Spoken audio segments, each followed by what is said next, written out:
Hello, my name is Sarah Arciniega. Welcome to my channel, and thanks for spending some crafty time with me. Today we will be making a nativity page, and it will feature my youngest daughter. Each Christmas Eve, we do the nativity. We act it out, and it's always a fun tradition. And this year, she was very much into taking care of baby dolls, and baby Jesus was no exception.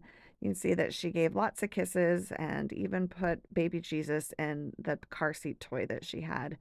It was adorable to watch, and I wanted to make sure that I documented this memory. I will be doing a two-page spread, but today we're going to focus on the main photo. So let's look at the inspiration piece. This is the Close to My Heart new catalog for November and December, and you can see why I was drawn in right away. The sample pieces are adorable, and the little characters and the cityscape are just perfect for many of the nativities that we have acted out through the years. And so I went ahead and purchased it. This is the stamp set here and the thin cuts. Each stamp in this stamp set has a thin cut. The blue designates that. The cityscape is just a thin cut. It is not a stamp. And so there we have the stamp set. Here are the thin cuts, and loved using them to make this page. Before making my page for my scrapbook, I decided to make some cards. You can see that I preferred a night sky over the yellow sky, but I really enjoyed making this card. I did some ink blending, which is kind of a new thing for me. And I also used the shimmer brush to fill in the gold star, added a little sparkle, and there's little gold specks throughout that card. At one point, I had a little extra cityscape, and so I actually made the card a little smaller and did just the Holy Family, and loved how this turned out. So let's move on. Looking at the page for some inspiration, I love how they did the character line as well as the cityscapes behind it. I really did like the night sky though, and so I decided to use Harbor as the middle of my page and use the mist for the cityscapes. I really like the color combination, using a light side of it and then the true color, because the Close to My Heart cardstock is two-sided. And so I went ahead and I needed to find some background paper for the harbor. I did do a frame layout, and so here is where I'm trying different papers.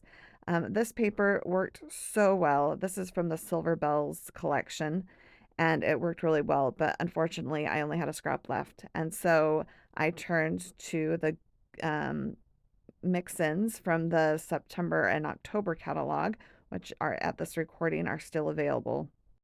I went ahead and removed that as I worked on the cityscape. Here I'm showing you that these are too narrow. I started trying to, I guess, conserve some paper, and they were just too narrow. And so I would recommend doing a 3-inch by 11-inch strip of the mist cardstock.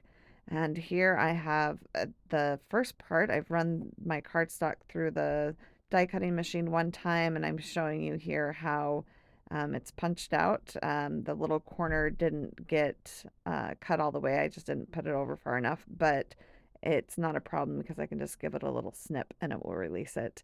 And so here I'm just showing you how simple it is to line up the next set of buildings.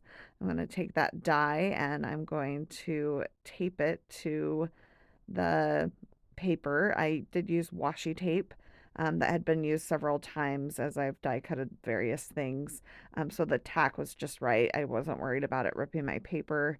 But I line it up just so, and you line it up with the rest of the cityscape. You want to try to get it straight. You could use a ruler if you wanted to, but I just eyeballed it and felt like it was close enough. Some cityscapes might be on a hill as well, right? So my advice is don't throw the top of the die cutting piece away. This is the part that you normally would throw away, but it actually makes a great stencil. And so I decided to do a third level where it would look like in the shadows. And so the way I achieved that is by using Harbour ink. So I'm doing Harbour ink on Harbour cardstock. I do blot off at the bottom. I don't really care what the bottom looks like because it's going to be covered. So it does look a little not so good here, but that is going to be covered. And so what you can see is that it just does a subtle shadow, and you can barely pick it up here in this picture.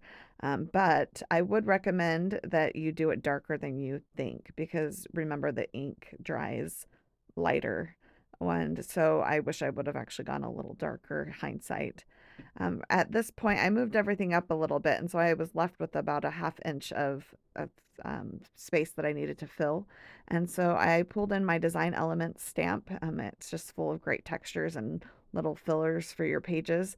And there is it almost looks like a polka dot, but it's a little more organic and natural than that. And so I'm using it on some toffee paper that I hope will kind of look like the ground.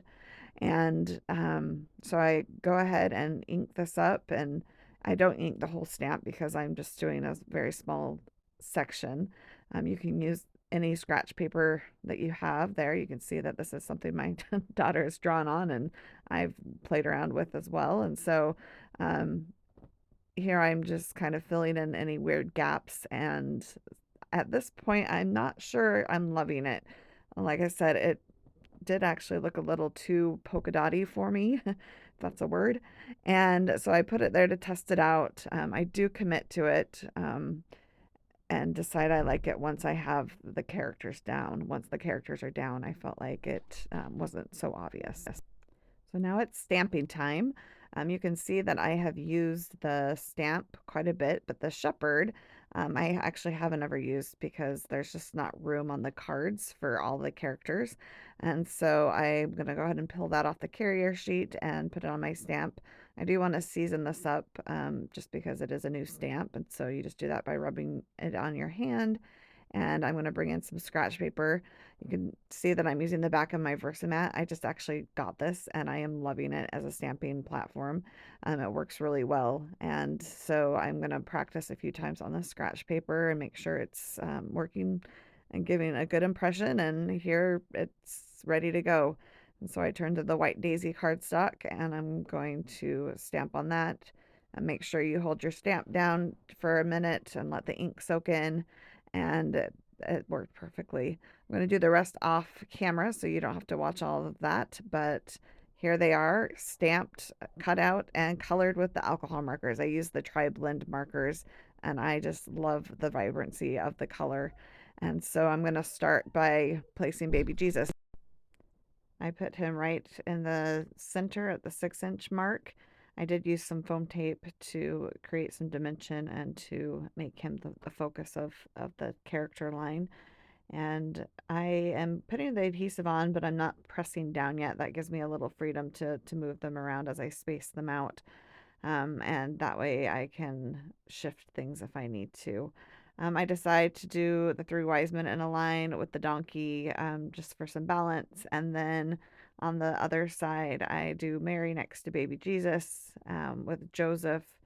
And then I decided to put the shepherd on the outside because I felt like it helped the balance and the weight. And so I put him on the outside and then the sheep in between Joseph and the shepherd.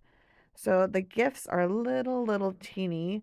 I didn't actually even use them on my card. I am going to put them on here. Because the thin cut leaves a white border, it does actually make them bigger, and I just wasn't sure I liked those in their hands. You could fussy cut them out, but that would be very detailed because, like I said, they are quite small. But I do like the look in the end.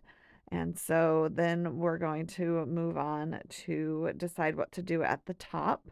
I wanted to make sure that I brought in the toffee and the mist paper from the bottom to the top, because right now there's not much of that other than the toffee border that goes all the way around the page.